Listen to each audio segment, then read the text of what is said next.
Welcome back, everyone. I hope you're all having a great day. I have another rare screen share for you today because I want to show you a few clips and talk to you about BRICS. BRICS has talked to most of the nations in BRICS rather than to Ripple in the past, and we know that this has been confirmed. Now that BRICS has created a new payment system, there's a lot of speculation about how they might use XRP. The market is down 2.2% today, but XRP is holding up 1.4% as we see the rest of the market experiencing downward pressure. All I ask is that if you enjoyed talking about Ripple and XRP, please drop an X in the comment section, hit the like button, and share the video with people all over the world. The first thing you should do, guys, is join our Telegram if you haven't already. It's free, and you can come in here realizing that I will never direct message you first because there are impersonators out there. However, actually let me pause this more. Man who is in our Telegram dropped this here today. I want to play it for you this way. It's a crazy thing to think about when you're in the age of the internet and we're used to information on demand. That's great. And I'd love to maybe focus a little bit on Peru, a small open economy that isn't in America.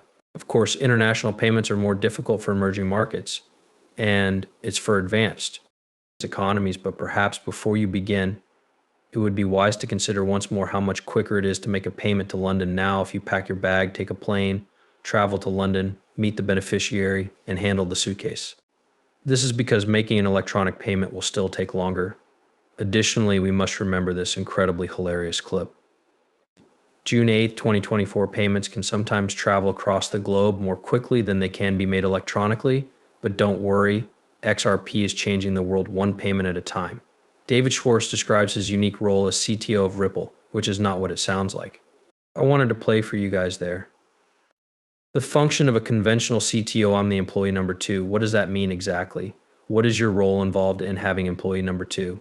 It's funny, once I was on a CTO podcast and they said, David, you're CTO at Ripple. Your people told us to have this podcast that you're not the traditional CTO.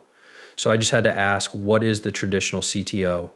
That was really funny because, it's one of those roles that has different definitions from different people. It's not always a particular set of things that they do. Obviously, a lot of what I do is sort of acting as a technical ambassador for Ripple. What is done by Ripple as employee number 2? I serve as the official repository for all the decisions we've made and the reasoning behind them. That way, if someone asks you why you did something, you can respond, I know why we did it. And even if the decision doesn't turn out as planned, knowing the reasoning behind it can help you avoid making the same mistakes twice. In addition, a lot of what I do is related to the company strategy because, as you can imagine, we're a leading company rapidly evolving in XRP. When you do that, you can't just ask your customers what they want because they don't yet exist or you already do. Instead, it's a little more of a discipline of keeping track of external changes in the industry, such as regulations, technological advancements, and internal ideas that you have, then aiming that into a strategy and then fine-tuning that. That's a significant portion of what all of the senior leadership at Ripple does, but I particularly tend to focus on not having zero reports. Nobody reports to me. Nobody who bosses, which I like. One of the lessons I learned early on is that if there's something you have to do, you have to do it or it doesn't get done. Need to do that means you can apply yourself where you believe the benefits are greatest.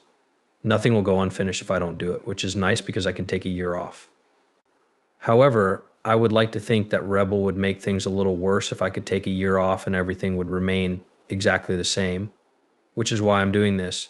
In other words, nothing specific would go unfinished. It's just the things that I add that won't happen. As Russia confirms a new BRIC payment system, XRP is in the spotlight. The intentions to introduce an XRP payment system have been confirmed by President Putin. Article was released by CoinGate. The BRICS group is purportedly looking into a new payment plan for cross-border payment settlement, and XRP is one among the options. The move is confirmed and has the potential to cause a massive spike in the price of the coin. CoinGate has, for the most part, been fairly reputable over the years. However, this isn't always the case, and at this point, all we have is speculation.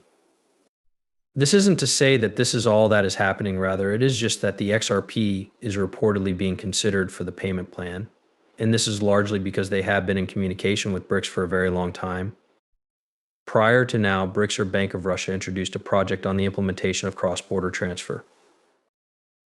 Thought to be a great foundation for creating a system for the group's cross-border settlement. Additionally, because XRP is well known for its quick and inexpensive transactions. It appears to be a workable solution the block is exploring to transform its international payment objectives. Please share your opinions with me. I wouldn't be shocked if they fully integrated XRP into the system. Last but not least, I'd want to read this to you. A subscriber messaged me on X, the former name for Twitter, saying, "Hey, can you help me understand something now? I know prices of most cryptos follow the price of BTC, but I feel like someone is manipulating the price of other coins like XLM XRP. Please correct me if I'm wrong."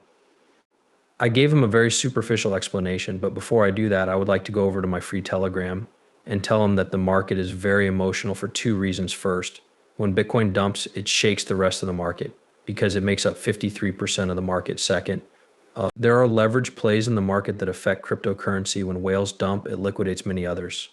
That is a whole other conversation. It's much more complicated than that, but thank you for the clarification. The market is manipulated by whales with large sums of money, so they can try to scare you into selling so they can buy lower. For those who are unfamiliar with the market, the answer is somewhat straightforward. XRP is up today, Bitcoin is up, it was down, but they won't line up exactly. I really appreciate everyone's support, guys.